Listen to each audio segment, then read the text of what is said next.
Thick, well-developed forearms are one of the most important features that you want to achieve. Not only because they'll dramatically improve the appearance of your arms, but also because they play a vital role in strengthening your grip to handle more weight. That being said though, when most people aim to strengthen and grow bigger forearms, they fail to realize just how many forearm muscles there really are and what they're responsible for doing. And instead think that a few sets of wrist curls and wrist extensions is all that you need. And although these exercises can help, if you want to maximize your forearm gains, you need to be incorporating movements that enable you to target all of the forearm muscles and their movement functions most effectively. And in this video, I'll show you exactly how to best do that with 3 easy tips so that you can finally see the forearm growth that you're after and in the fastest way possible. The first tip is very easy to implement, yet will instantly start to make a big improvement in your forearm development. And it's simply a matter of taking the existing bicep curls that you're currently doing in your routine and swapping them out for more forearm focused curls instead. This is because traditional bicep curls obviously work the biceps to a much greater extent than the forearms, but by making a few tweaks to your curls, we'll be able to shift more of the emphasis and growth to 2 of your forearm muscles, the brachioradialis and the pronator teres, which is important because growing these 2 muscles will make a very visible difference in the overall size and appearance of your forearms, since they not only lay the most superficially in the forearm, meaning that they're closest to your skin and therefore most visible and noticeable when grown, but they're also some of the largest muscles of the forearm. So how can we best target these muscles when curling? Well, there's 2 things that we can do.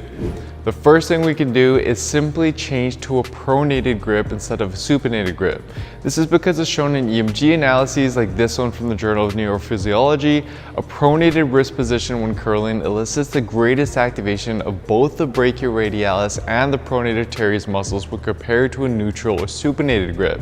Not only that though, but this position also elicits the least biceps activation as well, meaning that with this grip, you're able to most effectively shift tension away from the biceps and onto the forearm muscles instead. So reverse curls are obviously a great option to enable you to do this, and hammer curls would be the next best option, especially since they tend to be more friendly on the wrist. But there's another tweak that we can make to these exercises to make them even more effective for forearm growth, and it has to do with playing around with the strength curve of the exercise. Because we know based on biomechanical analyses of the elbow flexors that the brachioradialis, one of the biggest forearm muscles that I previously went through, contributes the most when it reaches higher degrees of elbow flexion, so roughly within the top half of a curl, for example. Whereas in contrast, within this range of motion is when the biceps contribute the least to the movement, meaning that curls with a strength curve that elicits peak forces at the top half of the movement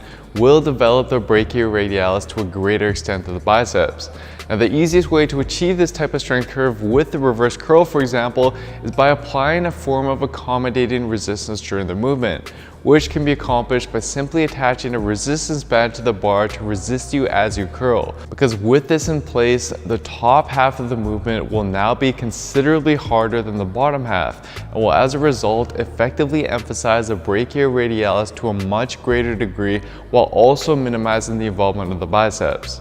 Next, to speed up your forearm growth even more, you want to incorporate some additional direct forearm work to your routine. Because although many barbell and dumbbell movements involve an isometric contraction of the forearms and will indirectly help with their growth, we know based on research that dynamic contractions that take the forearms through their full range of motion are better for muscle growth. And in fact, studies that have analyzed the effect of adding in additional forearm exercises into existing training regimens have found that it significantly increases forearm size and strength to a much greater degree.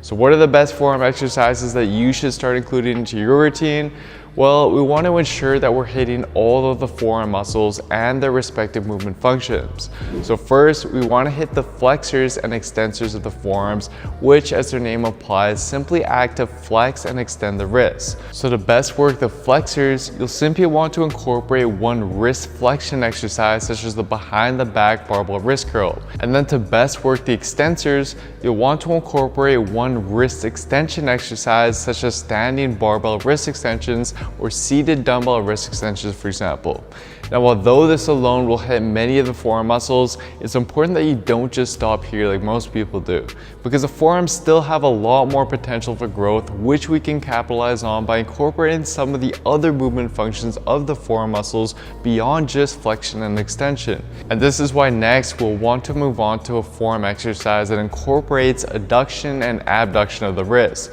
which is going to emphasize 7 of the forearm muscles shown here that are designed to perform this very movement function.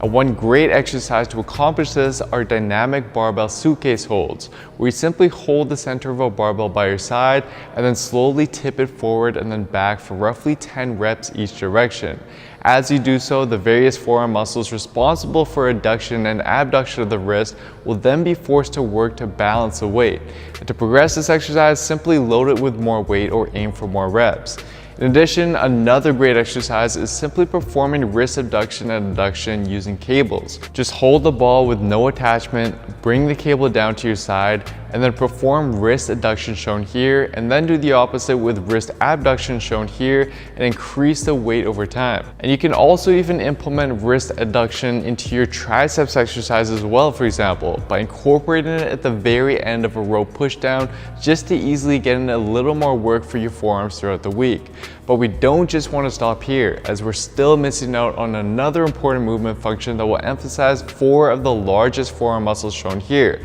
and it's pronation and supination of the forearm. So to most effectively work and grow these muscles, we'll want to incorporate one exercise that performs this movement function of active pronation and supination, which can be easily done by simply placing your forearm on a bench, holding the bottom of a light dumbbell, and then rotating the dumbbell from left and right for about 10 reps each side. And again, gradually progress with heavier weight as your strength improves. But by performing a routine that incorporates these 5 different movement functions of your forearms, you'll now be able to effectively target all of the forearm muscles and therefore grow your forearms to a much greater degree than you would have otherwise. And the last tip here has to do with how exactly you then go about adding your additional forearm exercises into your current regimen. And there's a variety of viable ways to do this. For instance, a 2017 paper compared the effect of adding in volume-matched additional forearm work with a low frequency of 3 times per week versus a higher frequency of 5 days per week.